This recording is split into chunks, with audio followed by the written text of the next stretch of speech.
प्रिय दर्शकों, आप सभी का स्वागत है हमारे इस YouTube चैनल पर। दर्शकों, कुछ समय पहले मैंने हमारे इस YouTube चैनल पर एक वीडियो डाला था जिसमें मैंने कहा था कि 14 जनवरी से लेकर के 13 फरवरी तक ब्रह्मांड के अंदर ग्रहों की वो परिस्थितियां हैं जो यहां पर सभी समस्याओं का पीक होगी। यानी कि जो कोरोना महामारी से शुरुआत हमने देखी थी, यहां पर ये जो माह होगा जो 14 जनवरी से लेकर 13 फरवरी के बीच का होगा, ये पूरा पीक होगा।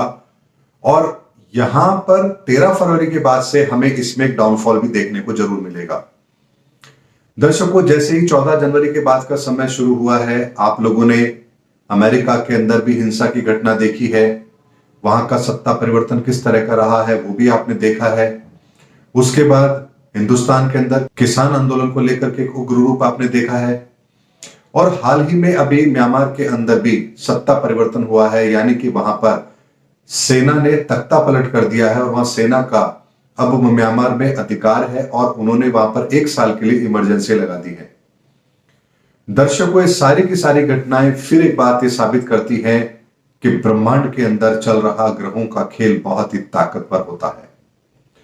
उसके आगे किसी भी देश या देश के राष्ट्राध्यक्ष या यूं कहिए कि वहां की पूरी सेना, किसी का भी कोई ऐसा रोल नहीं होता है जो उस स्थितियों को, परिस्थितियों को नजरअंदाज कर सके। दर्शकों, यही होता है कि जब ग्रहों का खेल शुरू होता है तो इंसान की फितरत भी वैसी बनती है और इंसान उन कर्मों को करने के लिए उत्साहित हो जाता है, एग्रेसिव हो जाता है जो उसे नहीं करने चाहिए। और ऐसा ही घटनाक्रम हम यहां पर देख भी रहे हैं।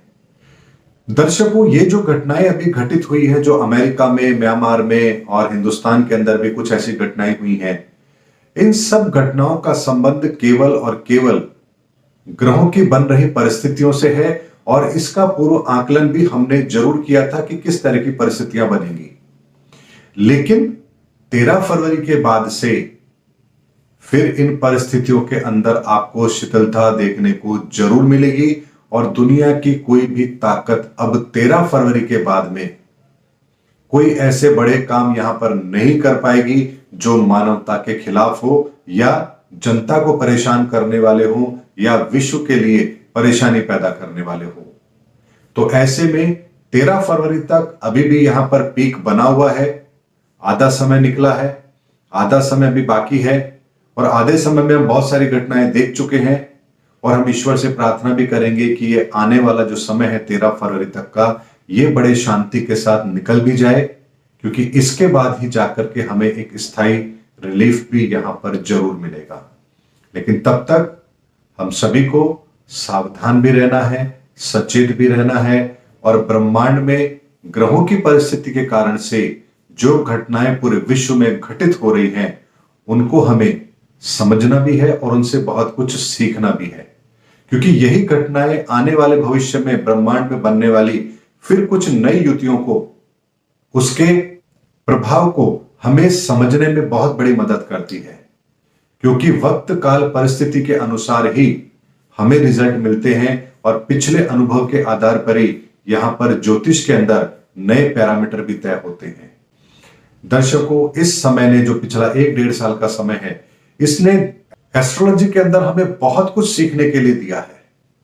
यानी ग्रहों की परिस्थिति, उसका आकलन कैसे किया जाए, उसका मानव पर प्रभाव कैसे पड़ता है और उसका पूर्व आकलन कैसे किया जा सकता है और किन चीजों को यदि ध्यान में रखा जाए तो उन परिस्थितियों से बचा भी जा सकता है। मैं औरों की तो नहीं कहता, लेकिन मुझे तो पिछले 1-1.5 साल का जो समय रहा है उसने बहुत कुछ सिखाया है।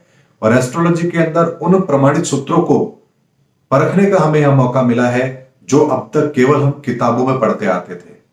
क्योंकि ऐसी परिस्थितियां जब सदियों में बनती हैं और सदियों में बन रही ऐसी स्थितियों को देखने, सीखने, समझने का इससे बढ़िया अवसर और कोई नहीं हो सकता था।